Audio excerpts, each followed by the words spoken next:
Thank you for joining us in the Yetter Solutions Center. Our Solutions Center videos discuss, explore, and evaluate the latest Yetter innovations while tackling the tough agronomy issues our industry faces.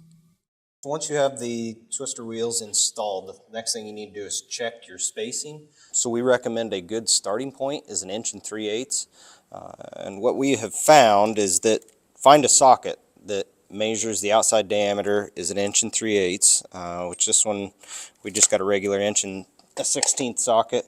And then you can just hold that socket down at the bottom while you rock those wheels back and forth to find the narrowest point, and we're right on there. That'll tell you real easy what your spacing is.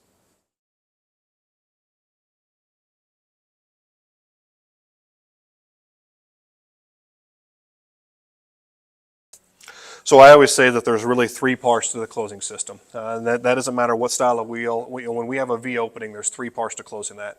Number 1 is we have to break the sidewalls. We have a nice firm V that we're putting the seed in. We have to penetrate that sidewall and break the sidewalls. Step 2 is we have to marry them 2 sides together. And by that, we don't mean sticking them together. We mean marrying the 2 sides together. And then step 3 is we have to firm that soil around the seed.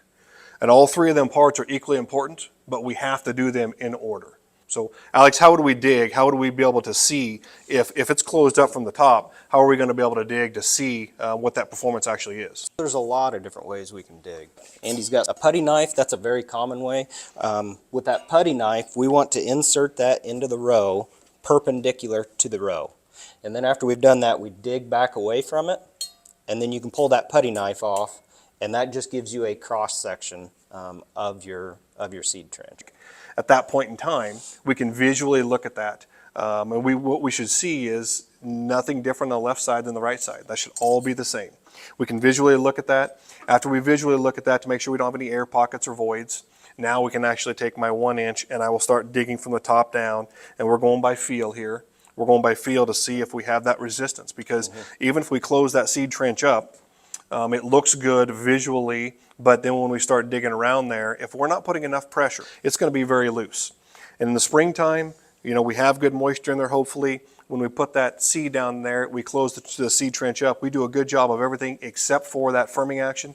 That's going to wick the moisture out, dry that seed zone all the way down there to the seed quicker. And so if we want to hold that moisture in there so that each seed can imbibe the moisture and get that to germinate every seed, within that same 12-hour period that we're hoping for, the firming action of the soil around the seed is extremely important. So another way that I've seen that I really like is take a leaf blower to the field, and you can just start working your way down that seed trench and blowing that seed trench open. One thing I've found is that sometimes when you get to digging, and it depends on which direction you're digging from sometimes too, but you can cover up indications of the sidewall just by digging. Using a leaf blower is a different way to look at this seed trench. Now, am I saying that I want to get rid of the putty knife or get rid of my digging tool? No. But I like to have both in the field with me. It's another tool. It's another tool, and it's another way to see that seed trench. And maybe sometimes this leaf blower will show you something that the putty knife didn't, and vice versa. And we have to look and get a visual down there into it.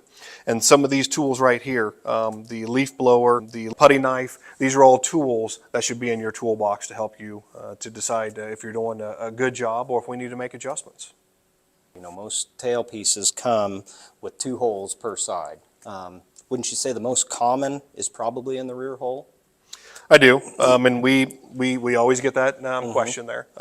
Certainly a viable question there.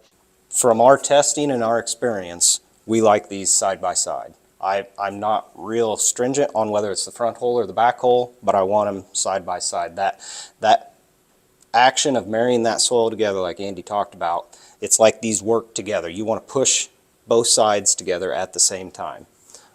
So the one advantage I will say to the front hole, if you've got some contours and stuff, that front hole does track a little bit closer to the row unit, so it will track a little better on contours.